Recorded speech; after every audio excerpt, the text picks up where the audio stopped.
Hey guys, in this video I am going to show you how to read our new and improved chord charts that we're using here at North Coast Church. And it's just a little different from your typical chord chart. I'm going to point out what the differences are. By the way, if you can learn how to do or how to read these charts, new and advanced charts, it'll be to your huge advantage because it will allow you to play songs that you've never heard of before. Because the typical chord chart doesn't have anything about rhythms or timing or anything like that. You're just reading the lyrics and hoping that where they place the chords line up with the melody, and that's when you're making the changes. But if you don't know how the melody goes, you will never know when to change the chords.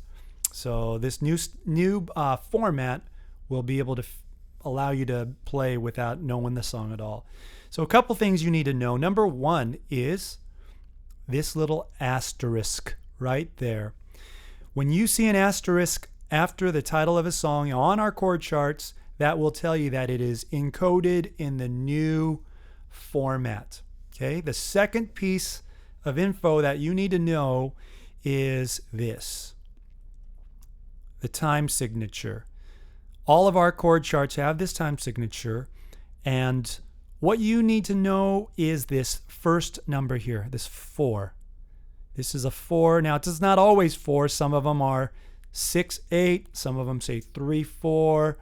But all that's really important is the number 4. So the way it works is, as long as this is 4, whenever you see a chord just written out like a normal chord, that chord is going to get 4 beats. So you're going to count 4. 1, 2, 3, 4. And then here's another chord that is just a standalone chord. You're going to count 1, 2, 3, 4 on any chord that just looks like this. Now, if the chord is more than 4 beats, let's say this A was going to be here 8 counts, what we would just do is write another A like this instead of only doing 1. And that tells you that you are going to play or stay on this chord another 4 beats. What if it's less than 4 beats? Well, that's where these underlines come into play. So whenever you see chords underlined, that means all the chords that are underlined is within 4 beats. So this D and E minor are going to be all within 4 beats. Now, if there's no other marking than an underline, that means that 4, this number, is going to be split, divided exactly in half, so that the D will get 2 beats and E minor will get 2 beats, and so on here.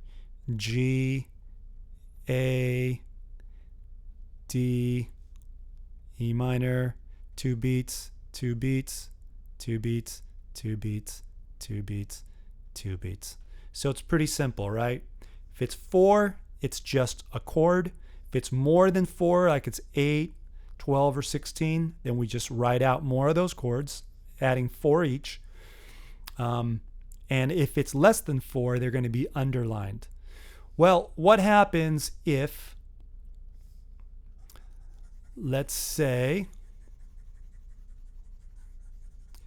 it's less than 4, but it's not an even number? Well, let me show you this. I'm going to put up the same song in a different format. Now, I show you this because we use both numbered chord charts as well as regular chord charts with chord names on it.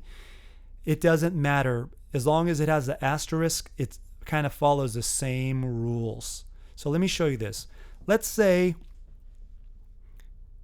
we're going to play this one chord 3 beats and 2 1 beat, which is not an even split of 4.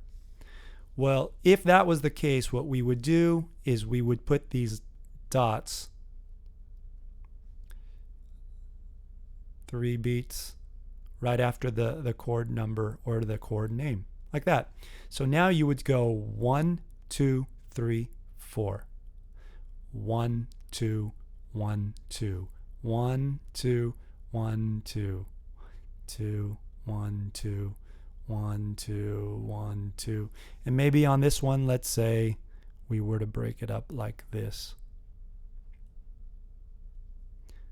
That would be 1, 2, 3, 4. Okay?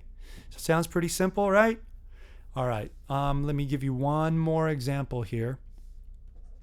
Now, most songs are in 4/4, so they're all going to run pretty evenly with the 4. But let's say, just for example, this is a different song, and instead of it being 4/4, it were to be 6/8.